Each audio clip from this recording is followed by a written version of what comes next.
बहरहाल हम बात कर रहे थे कि आज सभी संगठनों को जरूरत है।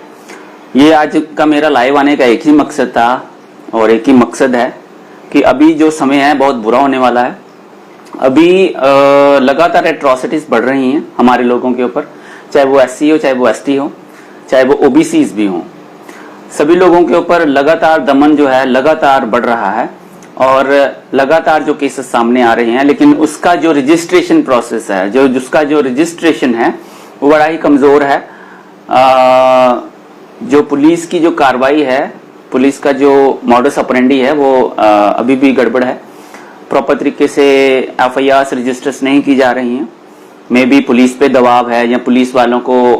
एससी एट्रोसिटी एक्ट के बारे में ना जानकारी हो, किस में इससे काम करना है, कैसे इस पे कॉग्निजेंस लेना है, कैसे रेस्टिंग्स होंगी। तो क्योंकि धारा 370 टूटने के बाद जब ये एससी एसटी एट्रोसिटी एक्ट यहाँ पे एप्लीकेबल होता है, उसके बाद से ही जो केसेस रजिस्टर होना शुरू हुए, जो इक्का दुक्का जो केस रजिस्टर हुए, चाहे वो किश्तवाड़ वाला मामला था कमलेश कुमारी जी का, चाहे वो आरएसपुरा का मामला रहा, जहाँ फिर जो अभी जो मामला जो मेघू वाली का मसला रहा। तो लगातार ये जो हमारे लोगों पे दमन जो है पहले भी होता आ रहा था, लेकिन अभी जो रजिस्ट्रेशन का प्रोसेस जो है वो हमारे पास एक टूल आया है कि हम उसके जरिए अपना जो विरोध जो है, अपना जो अधिकार है, वो हम लोग जो न्याय की जो गुहार है, हम लोग इस उम्मीद के साथ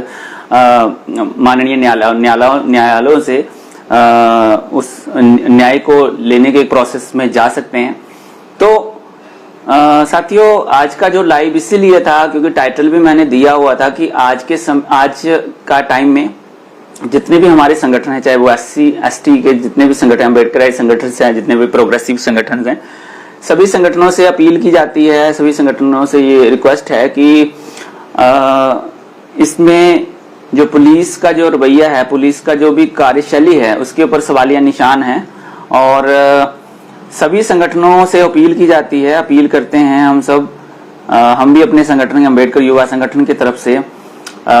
एलजी साहब को और जो पुलिस के जो हाई ऑफिशियल्स हैं, आईजी डीआईजी को हम लोग लिखेंगे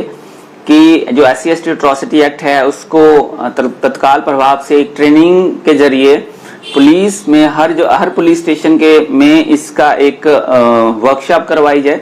और बताया जाए कि एससी एसटी एट्रोसिटी एक्ट में किन किन धाराओं में, किन किन सेक्शंस के बीच में अरेस्टिंग्स होती हैं, जो गंभीर मसले कैसे हैं। जैसे सेक्शन 3 का केस है, सेक्शन 3 का मामला जो मेघवाली का था, बॉयकॉट वाला था, और ऐसे ही सेक्शन 3 में बहुत सारे ऐसे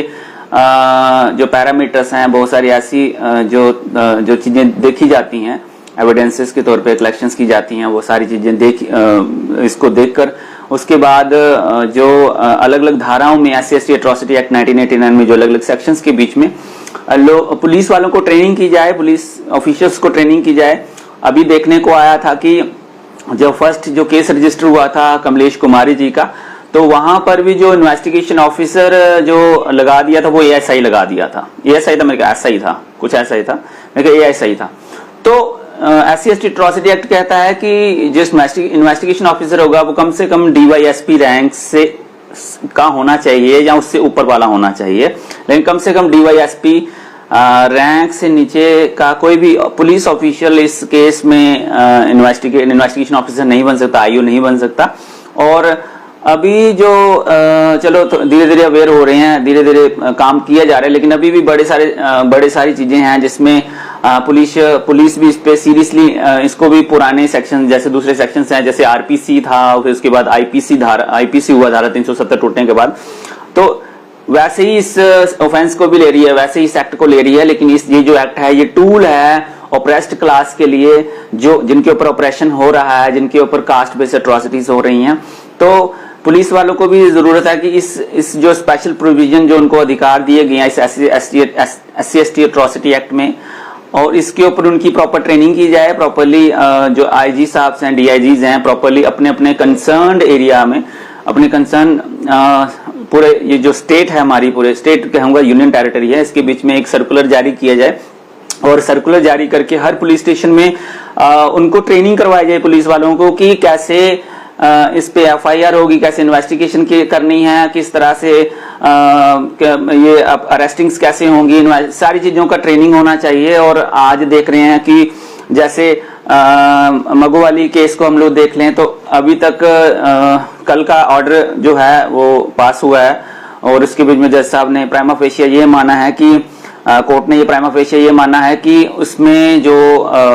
बाइकआउट जो है वो तो प्राइमा फेशिया दिख रहा है, क्योंकि एविडेंसेस जो हैं कोर्ट माननीय न्यायालय ने ये देखा है कि हाँ एविडेंस तो है वहां पे, बाइकआउट तो प्राइमा फेशिया दिख रहा है वहां पे, क्योंकि ओपनली उन्होंने प्लानिंग के तहत उनका बाइकआउट किया है लोगों का। और चाहे वो एक ही फैमिली का किया हो, चाहे वो 6 फैमिलीज का किया हो, एक फैमिली में अगर 4 पर्सन हैं तो 6 फैमिलीज वो बोल रहे हैं कि हमने 5-6 फैमिलीज का बाइकआउट किया हो, तो 5-6 फैमिलीज लगा लीजिए जिनका बाइकआउट हुआ था। 6 फैमिलीज में 4-4 मेंबर लगा लीजिए, 6 चौका 24 लोगों का अगर वहां बाइकआउट हुआ है, 24 लोगों का बाइकआउट हुआ है वहां पे। किस लिए बाइकआउट हुआ है? क्योंकि वो एक खास जाति से आते हैं, वो वहां पर अपने संघर्ष कर रहे हैं। लैंड का विवाद होगा वो अलग बात है, वो रेवेन्यू डिपार्टमेंट देखे, रेवेन्यू डिपार्टमेंट करे, रेवेन्यू डिपार्टमेंट के पास एविडेंस होगा तो वो जिसकी लैंड होगी उसके पास चली जाएगी। लेकिन इसकी एवज में आप लोग अगर बायकॉट करेंगे, एक भी फैमिली का क्या एक ही पर्सन का बायकॉट करेंगे, तब भी आप सेम अधिकार है उस सजा के जो बायकॉट जो हमारा फंडामेंटल राइट हमें देता है कि कोई भी जाति के नाम पर आपको article 15 of the constitution of India ये हमें कहता है कि आप कोई भी जाति के नाम पर, लिंग के नाम पर, समुदाय के नाम पर आप भेदभाव नहीं कर सकते हैं। तो यहां पर देखा गया है कि अभी अरेस्टिंग जज सामने माननीय कोर्ट ने ये किया है कि डिसमिस की है उनकी arrest bell, pre arrest bell dismiss की है और उसके बाद तत्काल प्रभाव से उनको ये कहा है कि उनकी प्रॉपर अरेस्टिंग होनी चाहिए, उनको कस्टडी में लिया जाए एज पर लॉ। तो पुलिस को भी अभी आज तक उसको अरेस्ट कर लेना चाहिए था, तो किस समझ नहीं पा रहे हैं जितने भी हम लोग कि पुलिस की कार्यशैली के ऊपर सवाल आ रहे हैं। क्योंकि पुलिस भी हमारी अपनी है, हमें दुख होता है कि ऐसे अभी जो कोर्ट ने जो कहा है, कोर्ट को आज का टाइम था, आज तत्काल प्रभाव से उनको अरेस्टिंग होनी चाहिए थी। उम्मीद करते हैं कि जो इन्वेस्टिगेशन ऑफिसर है वो उनको अरेस्ट करेंगे और आगे की फर्दर इन्वेस्टिगेशन, फर्दर की कार्रवाई जो होगी फर्दर वो चलेगी, कोर्ट में प्रोसीडिंग्स जैसे होंगी चलेंगी, चलान जैसे बाद में पेश होगा। तो जैसे जैसे ये यहाँ पर जो माननीय कोर्ट ने ये माना है कि हाँ प्राइमा फेशिया वहां पर बायकॉट हुआ है,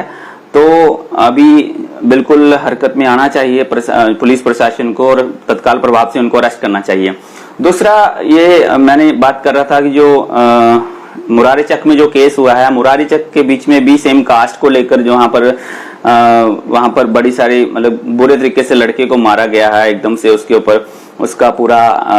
नाक की हड्डी तोड़ दी है, आपने देखा होगा वीडियोस के बीच में। तो कास्ट के नाम पर भी उसको बड़े बुरे तरीके से मारा गया।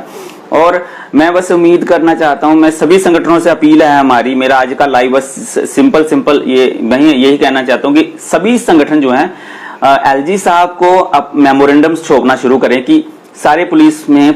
जितने भी स्टेशन हैं हमारे जम्मू कश्मीर में, सभी को एक सर्कुलर जारी किया जाए और स्पेशल ट्रेनिंग कराई जाए SC/ST एट्रोसिटी एक्ट की। ये सभी साथियों की मांग होनी चाहिए, सारे संगठनों की मांग होनी चाहिए। इस सभी पुलिस वालों की ये ट्रेनिंग करवाई जाए, क्योंकि उनकी रेगुलर ट्रेनिंग्स रहती हैं, तो इसमें इसकी प्रॉपर्ली ट्रेनिंग करवाई जाए ताकि उनको पता चले कि कैसे इस एक्ट के बीच में काम करना है। तो अभी मैंने कुछ दिन पहले देखा था कि हाँ हर डिस्ट्रिक्ट के बीच में SC/ST का जो एक है ऑफिस खुलेगा, ये अच्छी खबर है हमारे लिए। SC/ST एट्रोसिटी एक्ट की जो एट्रोसिटीज उनको देखा जाएगा, तो ये अच्छी खबर है। तो इसी के साथ साथ में आप सभी संगठनों को मैं अपील करना चाहता हूं कि SC/ST एट्रोसिटी एक्ट में मेमोरेंडम सौंपिए LG साहब को, IG साहब को, DIG साहब को, और उनसे ये मांग कीजिए कि जो SC/ST एट्रोसिटी एक्ट है उनकी ट्रेनिंग करवाई जाए प्रॉपरली हर जगह पे, हर पुलिस थानों में, और ताकि जो लोग हैं वो सफर ना करें, ताकि जो लोग हैं वो उनको न्याय मिल सके और जो गलत के साथ जो जाति के नाम पर जो लोगों के साथ गलत हो रहा है वो ना हो। तो आई जस्ट होप कि आप सभी साथी इस पे थोड़ा सीरियसली इसको कॉग्निजेंस करेंगे। जो आप किसी भी संगठन से हो सकते हैं, आप कोई भी, आपका छोटा संगठन हो सकता है, बड़ा संगठन हो सकता है, आपका पॉलिटिकल विंग हो सकता है, आपका स्टूडेंट विंग हो सकता है, महिला संगठन हो सकते हैं। एक मेल करनी है आपको और दीजिए, धड़ाधड़ मेल मेमोरेंडम्स दीजिए और अपील कीजिए कि SC/ST एट्रॉसिटी एक्ट की ट्रेनिंग करवाई जाए सारे पुलिस वालों को, ताकि उनको पता चले कि कैसे इसमें एविडेंसेस कलेक्ट करने हैं, कैसे इसमें बयान होंगे। और साथ में एक और बात बता दूं कि इस SC/ST एट्रॉसिटी एक्ट में कंपनसेशन भी दिया जाता है। जो सर्वाइवर्स होते हैं, जिनके साथ ये एट्रॉसिटीज होती है, जो सर्वाइवर होता है, सर्वाइवर को भी सोशल वेलफेयर डिपार्टमेंट की तरफ से कंपनसेशन, मॉनिटरी कंपनसेशन दिया जाता है। तो इनकी भी ट्रेनिंग की जाए, लोगों को अवेयर किया जाए कि किसी के साथ अगर कुछ गलत होता है तो उनकी मॉनिटरी कंपनसेशन जो है उनको जरूर मिले। और वो जब FIR रजिस्टर होगी तो उसके बीच में अपनी बैंक की जो कॉपी होती है, बैंक की फोटोस्टेट कॉपी भी वो सबमिट करें, ताकि वो वहां पे, और पुलिस की ये जिम्मेदारी बनती है कि उसमें वो सोशल वेलफेयर ऑफिस में वो उसको लेकर जाएं और उसके बाद उनको कंपनसेशन, टुकड़ों टुकड़ों में कंपनसेशन मिलता है, लेकिन वो करें। तो साथियों, यही मैं चाहता हूं कि ट्रेनिंग प्रॉपरली हो सभी पुलिस वालों की, यही हमारी मांग है। और हम कल इसको मेमोरेंडम तैयार करके मैं इसको करूंगा। तो आप सभी भी साथी मेमोरेंडम के जरिए ये अपील जरूर रखें, अलग अलग बिखरे ना, सब लोग मिलजुल कर, कहीं पर भी कोई एट्रॉसिटी होती है तो सभी लोग साथ आइए, सभी लोग इकट्ठे हो जाइए और इस जो दमन जो हो रहा है जाति के नाम पर, उसके विरोध में आवाज उठाइए, आवाज बुलंद कीजिए। जय भीम, इनकलाब जिंदाबाद।